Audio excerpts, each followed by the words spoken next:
প্ৰবল প্ৰতাপী মৎস্যতে হৰ প্ৰধান সেনাপতি ময়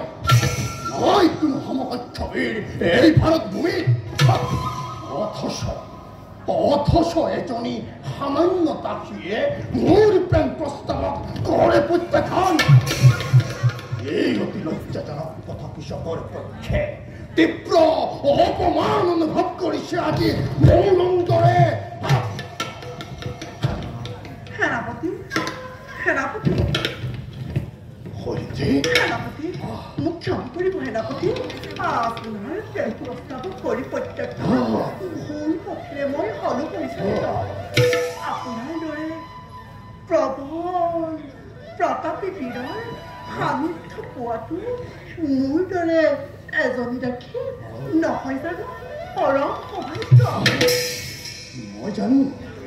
মই জানো হৰিণী তুমি নিজেই আহিবা মোৰ সমীপে আজি পৰ্যন্ত কোনো নাৰীয়ে মোৰ বীৰত্ব মোৰ বল বিক্ৰম আৰু মোৰ সৌন্দৰ্যতাক অস্বীকাৰ কৰা নাই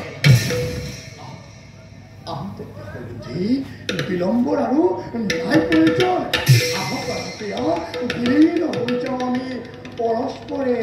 পৰস্পৰৰ নহয় এইটো সময় প্ৰেম আলিংগনৰ এই স্থান আমাৰ পক্ষে নহয় সুৰক্ষিত যদিহে দিয়ে অনুমতি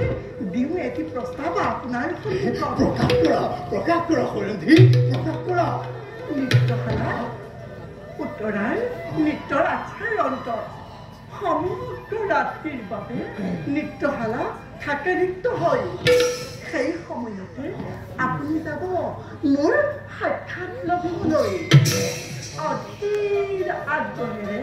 বাট চাই ৰম মই প্ৰাণ প্ৰিয়জনলৈ আৰু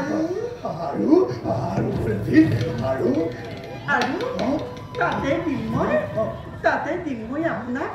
স্নেহ আলিংগন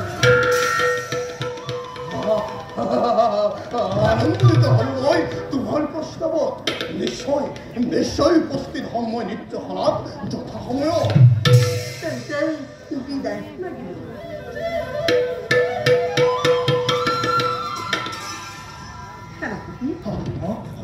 অধীৰ আগ্ৰহেৰে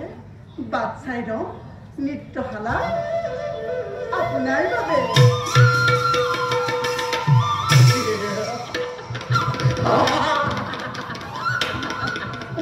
কৃষকৰ বীৰত্ব আৰু সৌন্দৰ্যতা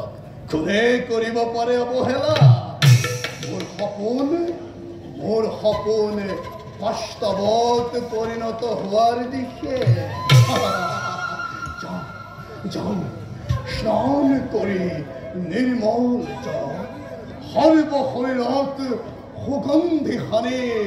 প্ৰস্তুত হওঁগৈ বাঞ্ছিত সুনীলখনলৈ